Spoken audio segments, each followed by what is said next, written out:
오늘의 왜 정치부 손영일 차장 나왔습니다. 자, 왜 청와대는 하루 만에 침묵 모드로 돌아선 겁니까? 예, 일종의 치고 빠지기 전략으로 보입니다. 이미 정치적 소기의 효과를 거뒀기 때문에 네. 역풍이 불기 전에 빠지겠다는 의도로 보입니다. 정치적 효과를 거뒀다. 구체적으로 그건 뭔가요?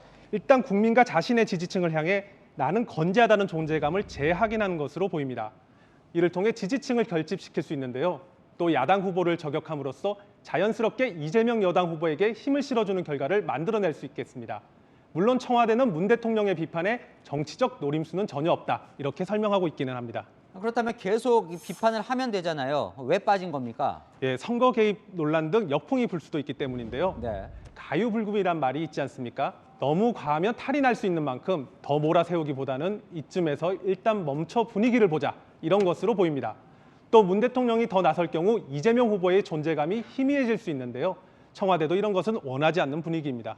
자, 그런데 또 민주당은 계속해서 공격을 하고 있습니다. 그건 또 왜 그런 겁니까? 예, 중도층, 특히 2030 여성 표심을 겨냥한 것으로 보입니다. 네.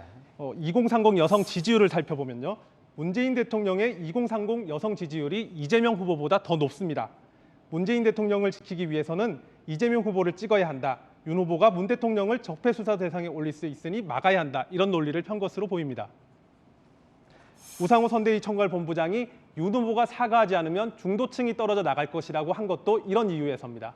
자, 저 분석이 맞다면 윤석열 후보는 이제 빨리 사과를 하고 끝내야 할 것 같은데 왜 사과를 안 하는 겁니까, 그럼? 예, 사과의 실익이 없기 때문입니다. 현 정권과 맞섰다는 이미지가 윤 후보의 가장 큰 자산인데요.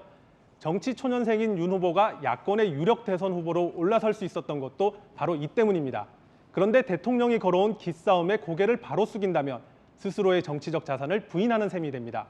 선거 전략적 차원에서도 사과를 하지 않는 것이 더 유리하다는 판단을 한 것으로 보입니다. 국민의힘은 적폐 수사 논란이 오래 가지 않을 것으로 보고 있는데요. 윤 후보가 사과를 할 경우 또 다른 빌미를 제공해 논란이 더 커질 수도 있다, 이렇게 보는 것으로 보입니다. 네, 속내가 복잡하군요. 정치부 손영일 차장이었습니다.